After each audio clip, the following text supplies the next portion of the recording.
চলে গেলাম চট্টগ্রাম সীতাকুণ্ড সৈয়দপুর বিচে, যেখানে আপনি পেয়ে যাচ্ছেন ১২০০ টাকায় ৪ বেলা খাওয়া। আর যদি হয় লাঞ্চে মেজবানি আইটেম, আর ডিনারে যদি হয় উরুশ বিরিয়ানি, তাহলে তো কথাই নেই। আরও পাচ্ছেন তাঁবুতে রাত কাটার সুযোগ। ফুল নাইট চলবে ডিজে, ব্যান্ড, স্টেজ প্রোগ্রাম আর বিভিন্ন ধরনের খেলা। আর জায়গাটা যে এত সুন্দর, আপনি দেখে মুগ্ধ হয়ে যাবেন। আর আপনার ভাগ্য যদি ভালো থাকে, তাহলে আপনার সাথে সাক্ষাৎ হতে যাচ্ছে শিয়ালা আর হরিণের। তো ওখানে কিভাবে গেলাম, কেমনভাবে গেলাম, তো ওই সব কিছু থাকছে আমার ভিডিওতে। আর সব ইনফরমেশন জানতে হলে আমার ফুল ভিডিও দেখতে হবে। তাহলে চলেন শুরু থেকে শুরু করা যাক। আসসালামু আলাইকুম everyone, welcome back to my new blog. আশা করি সবাই ভালো আছেন, আমিও আলহামদুলিল্লাহ আপনাদের দোয়ায় অনেক ভালো আছি। আমাদের আস্তে, আস্তে প্রায় ১:৩০ বেজে গেছে। কারণ আমাদের গাড়ি নষ্ট হয়ে গেছিলো। ওই যে ভাগ্য খারাপ, এর আগের গাড়ি কিন্তু ১১টার মধ্যেই চলে আসছিল। কিন্তু আমাদের গাড়িটা নষ্ট হওয়ার কারণে আমরা ১:৩০ বাজে আসছিলাম। তো ওখানে নেমে যে এত সুন্দর দৃশ্য দেখতে পাবো আসলে কল্পনা করি নাই। অনেক সুন্দর। আর তাঁবুগুলা যে এত গোল করে সুন্দর করে সাজাইছে, এতই ভালো লাগতেছে।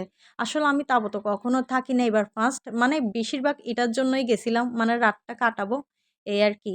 তো এখানে নাস্তা দেওয়া হয়েছিল আমাদেরকে, নাস্তা আসলে খাওয়ায় না, এখানে আসার পরে নাস্তা দেওয়া হয়েছিল। তো এখানে আমার হাজব্যান্ড ঢুকতেছে যে তাঁবুটাকে এরকম তো পরিষ্কার আছে কিনা। তো এখানের মধ্যে বসে আমরা নাস্তা খাচ্ছিলাম। আমার এত বেশি খিদা লাগছে, আমি সব নাস্তাই খেয়ে ফেলছিলাম। ওই যে ভাতটা খাওয়া, ওইটাই আর মাথা ছিল না। তো যেহেতু দুপুরে লাঞ্চের টাইম হয়ে গেছে, মানে সবাই ডাকতেছিল, আমরাই লাস্ট মানে গেছিলাম ভাতের জন্য। তো ভাগ্য খারাপ, এখানেও চনার ডালটা পেলাম না। মাংস কিন্তু অনেকগুলাই দিছে, কিন্তু ওই যে ঠুসে ঠুসে নাস্তা খেয়ে ফেললাম না, ভাতটা আর খেতে পারলাম না। ভাত খাওয়ার পর আমরা সমুদ্রের পাড়ে যেতে চাইছিলাম, কিন্তু আমার বাচ্চার জন্য আর যাওয়া হলো না। এত সুন্দর জায়গা, ছবি ভিডিও না করলে কি আর হয়।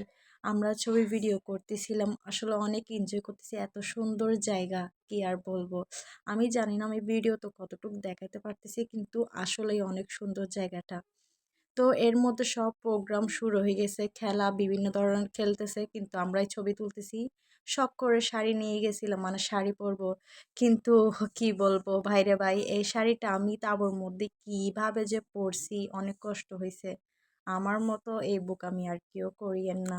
সন্ধ্যা হয়ে গেছিল, আমাদেরকে নাস্তা দিছিল, নাস্তা বলতে মানে পাস্তা দিছিল। পাস্তাটা পুরো আলু ভর্তা হয়ে গেছিল, কিন্তু ওদের সব মানে মেজবানি, দুপুরের লাঞ্চ, সকালের নাস্তা, তারপর রাতের মানে উরুশ বিরিয়ানিটা অনেক মজা হয়েছে। কিন্তু পাস্তাটা মানে ওদের একদম ভালো হয় না, মানে ভর্তা ভর্তা করে ফেলছে, পুরাটাই আলু ভর্তার মতো, মানে যেমন লাগছে আলু ভর্তা খাচ্ছি।